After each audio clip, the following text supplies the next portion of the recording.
जो बेटा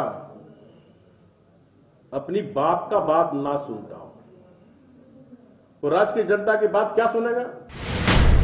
आजकल संपर्क में होंगे पिताजी के कि कब हमारा यहाँ कुछ भला हो जाए तो वहीं आ जाए। ये अबुआ राज में आदिवासी बबुआ मुख्यमंत्री कोई बबुआ बोल देगा, कोई लल बबुआ बोल देगा, इस पर नहीं जाना है। राज्य के मुख्यमंत्री हैं। जहां 5 साल हमारी भी सरकार थी, एक भी दंगा नहीं हुआ था। इनकी सरकार बनने के साथ ही 3-4 महीने के अंदर लोहरदगा में भी दंगा। अब देखिए, रघुवर दास जी के समय में क्या क्या हुआ है वो किसी से छुपा नहीं है। मैं इस सरकार के बारे में एक ही लाइन में कहना चाहता हूं, भूतो न भविष्यति।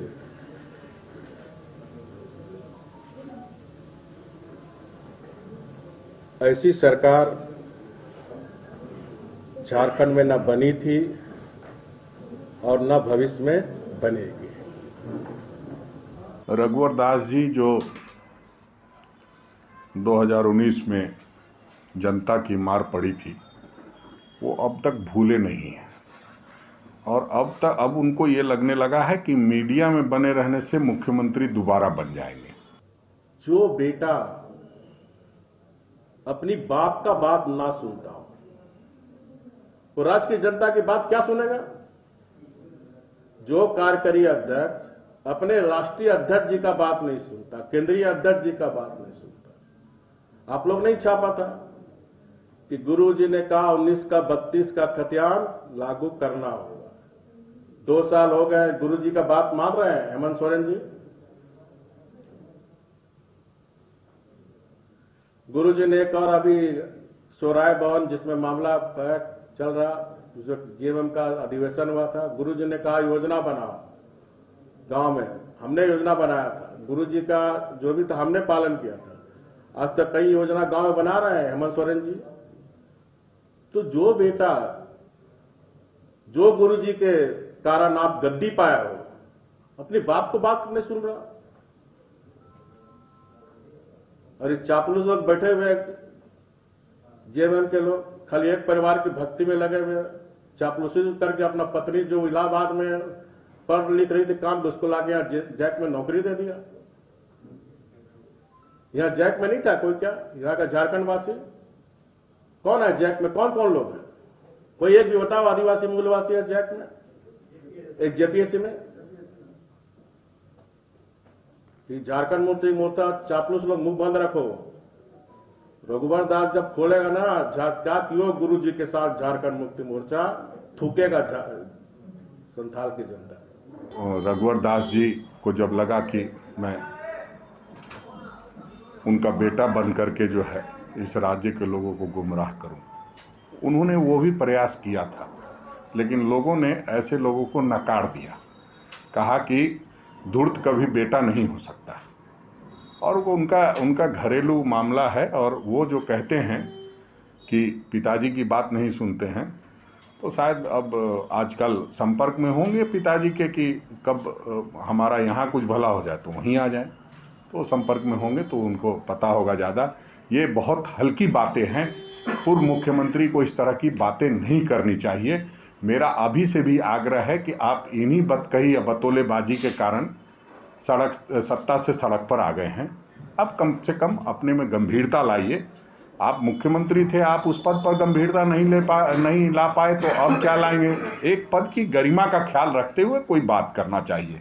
चाहे वो वर्तमान मुख्यमंत्री के बारे में कोई बात बोल रहे हों, चाहे अपनी जुबान से कोई बात रख रहे हों, तो एक मुख्यमंत्री पद की जो गरिमा है पूर्व मुख्यमंत्री पद की, उसको बरकरार रखते हुए बोले तो ज़्यादा अच्छा हो। ये अबुआ राज में आदिवासी बबुआ मुख्यमंत्री किस तरह जल जंगल जमीन का दोहन नहीं बल्कि शोषण कर रहा है, इसका मैं और विस्तृत रूप से आपको संभवतः 17-18 जनवरी को इसकी विस्तृत रिपोर्ट मैं आपके समक्ष प्रस्तुत करूंगा कि 2 साल में किस तरह भू माफिया, किस तरह अवैध माइनिंग, किस तरह अवैध बालू, किस तरह अवैध पत्थर ये सारी बातें आपके द्वारा जनता को अवगत कराने का काम करूंगा।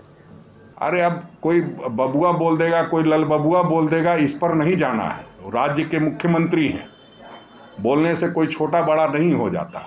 ये तो जो लोग इस तरह की बातें बोलते हैं वो छोटे लोग होते हैं और छोटी छोटी बातें करके वो बड़ा बनना चाहते हैं, मीडिया के सुर्खियों में आना चाहते हैं।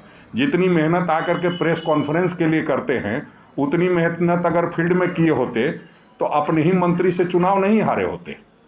तो इसलिए उनके कामकाज का आकलन जो है वहाँ की जनता ने कर दिया है। और जो जिस तरह से 5 वर्षों तक डबल इंजन की सरकार थी और उसको जनता ने ध्वस्त कर दिया बुरी तरह से, बावजूद अब बोलना है और चूंकि मीडिया में बने रहना है तो इस तरह की बातें करते रहेंगे, उस पर बहुत विशेष तवज्जो देने की जरूरत नहीं।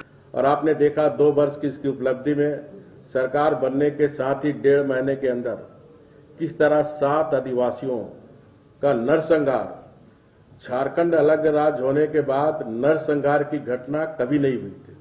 बिहार में हम लोग सुनते थे नरसंहार की घटना, वही अलगाववादी शक्तियां दहशत के लिए 7 हमारे गरीब आदिवासियों की हत्या हुई थी। उसी 3 महीने सरकार गठन, इसी 2 साल के अंदर, जहां 5 साल हमारी भी सरकार थी, एक भी दंगा नहीं हुआ था। इनकी सरकार बनने के साथ ही 3-4 महीने के अंदर लोहरदगा में भी दंगा हुआ था। और इस तरह इस सरकार में सिमडेगा की घटना लेकर 10 मॉब लिंचिंग की घटना हुई है। और इस 10 मॉब लिंचिंग की घटना में 6 में लोग की मृत्यु हुई, 13 लोग घायल हुए। जो सिमडेगा में जो मॉब लिंचिंग की घटना हुई, बहुत हृदय विदारक चीज है। मैं सरकार से जानना चाहता हूं कि मॉब लिंचिंग का परिभाषा सरकार में क्या है? क्या जब एक मुसलमान मरेगा, एक हिंदू मारेगा, तभी मॉब लिंचिंग होगा? अब देखिए, रघुवर दास जी के समय में क्या क्या हुआ है वो किसी से छुपा नहीं है। आप जानते हैं किस तरह से रघुवर दास जी के मुख्यमंत्री के आवास के सामने गोली मार दी जाती थी, हथियार छीन लिए जाते थे, क्या क्या नहीं हुआ। और वो क्या कहना चाहते हैं? इन्हीं लोगों की सरकार में कितने लोगों को की हत्या कर दी नक्सलियों ने, ये पता नहीं है क्या कि महेंद्र सिंह की हत्या कब हुई थी, सुनील महतो जी की हत्या कब हुई थी, रमेश सिंह मुंडा जी की हत्या कब हुई थी? इस तरह की बातें करके जनता है सब जानती है, इनको बहुत बताने की जरूरत नहीं है।